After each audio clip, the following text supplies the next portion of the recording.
The room was silent, not the silence of peace, but the silence that follows catastrophe. Tokyo lay shattered. Entire districts had been burned to ash. Millions were hungry. The empire that had once stretched across Asia had collapsed. And now, inside the American embassy on September 27, 1945, the most powerful man in defeated Japan waited to meet the conqueror, Emperor Hirohito, a man many Japanese had worshipped as divine, a man whose image had appeared in every school, every government office, every military ceremony. For decades, his word had carried sacred authority. Now he faced General Douglas MacArthur, the commander who had defeated the Japanese Empire. Outside the building, rumors spread through the city. Many believed the emperor would be arrested. Others expected a war crimes trial. Some feared execution. The emperor himself understood the danger. Japan had surrendered. The Allies demanded accountability. And no figure symbolized Imperial Japan more than Hirohito. Yet, when the meeting ended, the emperor walked out alive, untouched, his throne still standing, his future suddenly transformed. The question was simple. Why would the most powerful American general in the Pacific spare the very man many expected to pay the ultimate price? The answer would shape the future of Japan and redefine the meaning of victory itself. By the summer of 1945, the Japanese Empire was collapsing from every direction. American submarines strangled shipping routes. Strategic bombing devastated industrial centers. Entire cities vanished beneath firestorms. Then came Hiroshima, then Nagasaki, and finally, the Soviet Union entered the war against Japan. The combined shock was overwhelming. Inside Tokyo, Japanese leaders faced a reality they had spent years avoiding. The war was lost. Even then, surrender did not come easily. The Japanese government was divided. Some officials wanted peace. Others demanded continued resistance. The debate reached the highest levels of power, and above them all stood Hirohito. The emperor occupied a unique position. Under the Meiji Constitution, sovereignty formally rested with him. Military orders were issued in his name. Government authority flowed through the imperial institution. Yet historians continue to debate the exact extent of his direct influence over wartime decisions. What remains clear is this. His intervention proved decisive during Japan's final days. In August 1945, deadlock paralyzed the government. Military leaders remained unwilling to accept Allied terms. The situation became increasingly desperate. Then Hirohito spoke. For perhaps the most important moment of his reign, the emperor broke the impasse. He supported accepting the Potsdam Declaration. His decision moved Japan toward surrender. Even that did not end the crisis. On the night of August 14th, a group of military officers attempted a coup. Their objective was extraordinary. Prevent the emperor's surrender broadcast. Continue the war. The conspirators searched desperately for the recording of Hirohito's message. They failed. The following day, millions of Japanese citizens heard their emperor's voice for the first time. The speech was formal, indirect, carefully phrased, yet its meaning was unmistakable. Japan had surrendered. The war was over. For many Japanese, the moment felt surreal. For years they had been told victory was inevitable. Now their empire lay defeated, and uncertainty surrounded the emperor himself. Would the Allies abolish the throne? Would Hirohito be arrested? Would Japan lose the institution that had anchored its political life for generations? Across the Pacific, another man confronted the same questions. Douglas MacArthur. President Harry Truman appointed him supreme commander for the Allied powers. The responsibility was enormous. MacArthur was not simply overseeing military occupation. He was effectively governing a defeated nation of more than 70 million people. The task terrified many American planners. Japan was exhausted, humiliated, economically shattered. No one knew how its population would react to occupation. Some feared resistance. Others feared chaos. MacArthur arrived determined to transform Japan. But first, he needed stability, and that brought him directly to the emperor. At the time, many Allied nations favored severe punishment. The memories were fresh. Pearl Harbor, the Bataan Death March, Nanjing, prison camps, years of brutal warfare. Calls for accountability echoed across the world. Some officials believed Hirohito should stand trial alongside other Japanese leaders. The argument seemed straightforward. The emperor had served as the symbolic head of the wartime state. If justice demanded responsibility, why should he be exempt? MacArthur examined the problem differently. His calculations were not based primarily on revenge. They were based on occupation. He studied Japanese society carefully. The emperor was not merely a political figure. He was a national institution. For millions, he represented continuity itself. Removing him could destabilize the entire country. A trial might satisfy demand for punishment, but it could also undermine reconstruction. It could provoke unrest.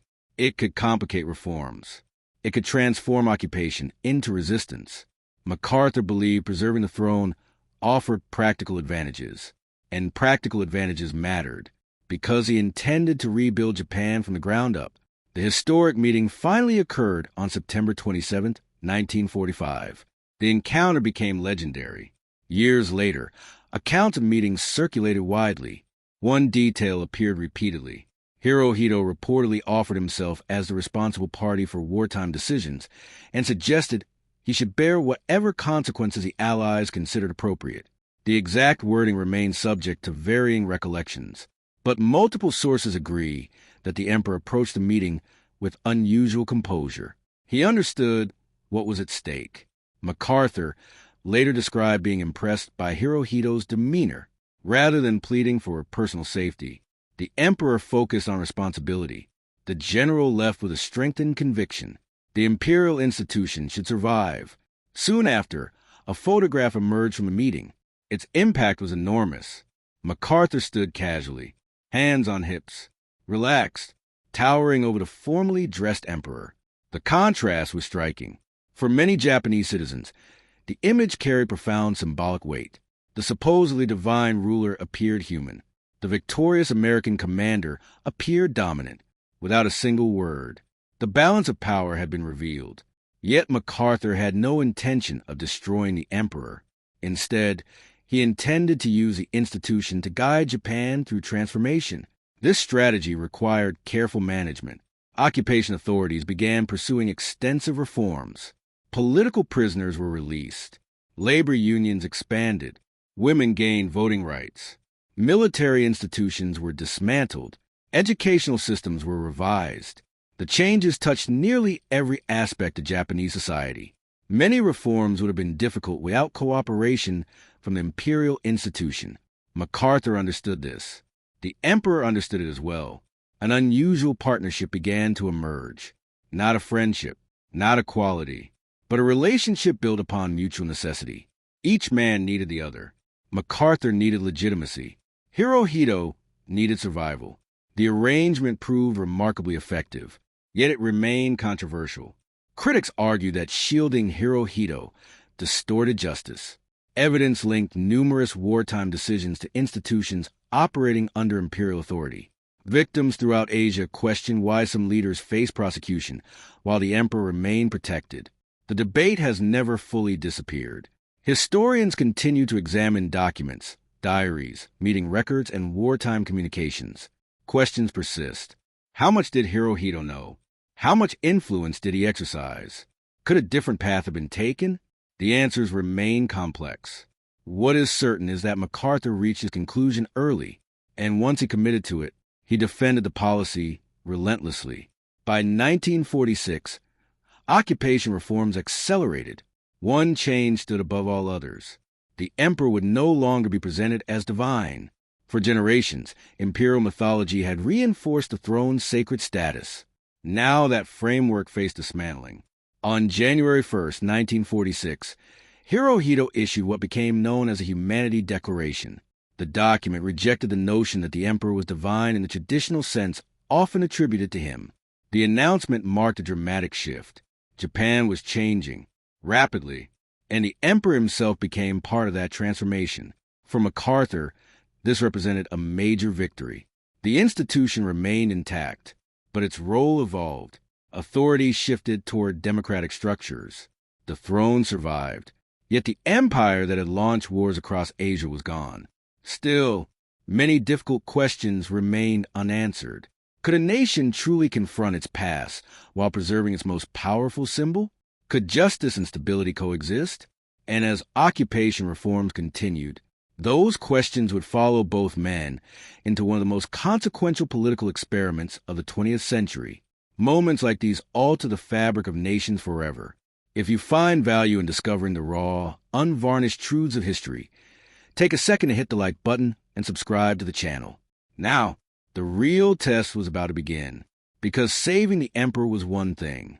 Transforming an empire into a democracy without tearing the country apart was something else entirely. History is written by the victors, but the raw truth is always left behind in the shadows.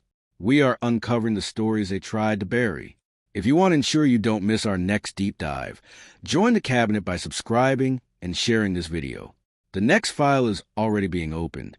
The gamble was underway. Douglas MacArthur had made his choice. The emperor would remain. The throne would survive. And now the future of occupied Japan rested upon a question that no military planner could answer with certainty. Would the Japanese people accept a new nation built upon the ruins of the old one? Or would the contradictions eventually tear the entire project apart? The months following the surrender became one of the most ambitious political transformations in modern history. Japan had lost the war, but MacArthur intended to reshape the foundations of Japanese society itself. The challenge was staggering. Factories lay in ruins. Food shortages threatened millions. Inflation spiraled. Entire cities remained scarred by bombing. Families searched for missing relatives. Former soldiers returned home to a country they barely recognized. The emotional shock ran deeper than physical destruction. For decades, many Japanese citizens had been taught that their nation was destined for greatness. Now they faced defeat, occupation, and uncertainty about everything that came next. In the middle of that uncertainty stood Hirohito. The emperor's role had changed dramatically. Before the war's end, he had occupied the symbolic center of the state. Now he became something different. A bridge between the old Japan and the new one. MacArthur encouraged the transformation. Occupation officials understood the importance of public perception. If the emperor openly supported reforms, resistance would become more difficult. And so Hirohito began appearing before ordinary citizens in ways that would have been almost unimaginable before 1945. He traveled across the country. He visited devastated communities. He met workers, farmers, and students. For many Japanese, these appearances were shocking. The emperor, who had once seemed distant and sacred, now appeared approachable. Human, visible. The symbolism mattered. The occupation was not merely changing laws. It was changing the relationship between ruler and society. At the same time, another process unfolded behind closed doors. The International Military Tribunal for the Far East prepared to prosecute Japanese leaders accused of major war crimes. The trials became one of the defining events of the post-war era. Former prime ministers, generals, cabinet officials, military commanders, many found themselves facing judgment. Yet one name was absent. Hirohito. The emperor never appeared in the dock. The decision remains one of the most debated aspects of the occupation. Evidence later revealed extensive efforts by occupation authorities and Japanese officials to protect the emperor from direct implication. Testimony was often structured in ways that emphasized the responsibility of other leaders. The objective was clear: preserve the throne, protect the institution, maintain stability. Supporters argued the strategy worked. Japan remained peaceful. Large-scale unrest never materialized. Democratic reforms advanced rapidly. Critics offered a different view. They argued that historical accountability suffered, that the full story of wartime responsibility became more difficult to confront, that justice was compromised for political convenience. The debate continues decades later. And perhaps that is because the question itself is so uncomfortable. Can lasting peace sometimes require imperfect justice? MacArthur believed the answer was yes. Whether history agrees remains a matter of perspective. By 1947, the transformation accelerated further. A new constitution came into effect. Its provisions reshaped Japan's political future. Sovereignty would no longer rest with the emperor. Instead, Authority would derive from the people. Democratic institutions expanded.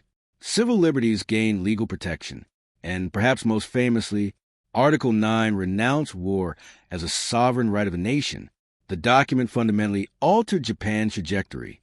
The emperor remained, but his position became largely ceremonial. The age of imperial rule had ended. Remarkably, the transition occurred without widespread violence. Few observers in 1945 would have predicted such an outcome. Many expected occupation to be turbulent. Some feared insurgency. Others anticipated social collapse. Instead, Japan moved steadily toward reconstruction. MacArthur's prestige grew alongside these developments. In both Japan and the United States, many viewed the occupation as a remarkable success. Newspapers praised reforms. Foreign observers studied the process closely. Political leaders elsewhere searched for lessons. The defeated empire was becoming something new, yet beneath the achievements, tensions persisted. Not everyone accepted the occupation's narrative. Throughout Asia, memories of Japanese wartime actions remain vivid. Survivors of occupation, forced labor, and military brutality questioned the treatment of the emperor. Some governments privately expressed frustration. Others publicly criticized the decision. To them, Hirohito's survival represented unfinished accountability. MacArthur understood these criticisms, but he rarely wavered. His calculations remained rooted in outcomes. He believed preserving the emperor had prevented instability. He believed it accelerated reform. Most importantly, he believed it helped secure peace. History offered evidence supporting his argument. Japan recovered. Democratic institutions endured. Economic growth eventually transformed the country into one of the world's leading powers. The alliance between Japan and the United States became one of the most significant partnerships of the post-war era. None of those developments were guaranteed in 1945. All emerged from choices made amid uncertainty, including the choice to spare the emperor. As the years passed, Hirohito adapted to his altered role. The divine ruler of wartime propaganda became a constitutional monarch. Public appearances became routine. Ceremonial duties replaced political authority. The transition was extraordinary. Few institutions survived such dramatic transformation. Fewer still survived defeat, occupation, and national humiliation. Yet the throne endured, and so did Hirohito. Meanwhile, MacArthur's own path eventually led elsewhere. In 1950, war erupted on the Korean peninsula. His attention shifted. New challenges emerged. New controversies followed. The occupation of Japan gradually moved toward conclusion, but the legacy of those early decisions remained. By the time Allied occupation formally ended in 1952, the foundations of modern Japan had largely been established. The country that emerged looked profoundly different from the one that had surrendered 7 years earlier. Democracy had taken root. The military no longer dominated government. Economic recovery was accelerating. International reintegration had begun. None of it was inevitable. All of it required choices. Difficult choices. Controversial choices. Choices that continue to generate debate among historians today. Because history rarely provides clean moral victories. More often, it presents competing risks, competing responsibilities, competing visions of what justice should mean. The story of MacArthur and Hirohito captures that reality perfectly. One man arrived as conqueror. The other expected humiliation, imprisonment, or worse. Instead, they entered into an arrangement that changed the future of an entire nation. Neither man could fully predict the consequences. Neither possessed certainty. They acted within the limits of their understanding, and the world that followed emerged from those decisions. Looking back, it is tempting to search for simple conclusions, to declare one side entirely right, the other entirely wrong. But history resists simplicity. The emperor remained on the throne, yet his authority vanished. Justice was pursued, yet not equally in every direction. Stability was achieved, yet questions lingered. Success arrived, yet controversy endured. That is often how history works, not as a clean line between good and bad, but as a series of imperfect choices made under immense pressure. In September 1945, Hirohito entered a room believing his future might be over. Across from him stood a victorious general with the power to alter the course of his life. Many expected punishment. Many expected retribution. Instead, MacArthur chose preservation, a decision that shocked contemporaries, a decision that remains debated today, and a decision that helped shape the modern world. In the end, perhaps the most remarkable aspect of the story is not that the emperor survived. It is why MacArthur looked at a defeated nation and saw something beyond vengeance. He saw fragility. He saw uncertainty. He saw the dangerous vacuum that can emerge when every institution collapses at once. And he chose to preserve one institution in order to rebuild the rest. Whether that choice represented wisdom, compromise, or necessity remains for history to judge. But its consequences cannot be denied. Because sometimes the fate of millions turns not on a battlefield, not in a parliament, not in a courtroom, but in a single conversation between two men, one who expected death and one who had other plans. The empire disappeared. The occupation ended. The decades passed. Yet the question still echoes through history. Was the emperor spared because justice demanded it, or because peace required it? And perhaps the unsettling truth is that history rarely allows us to choose only one.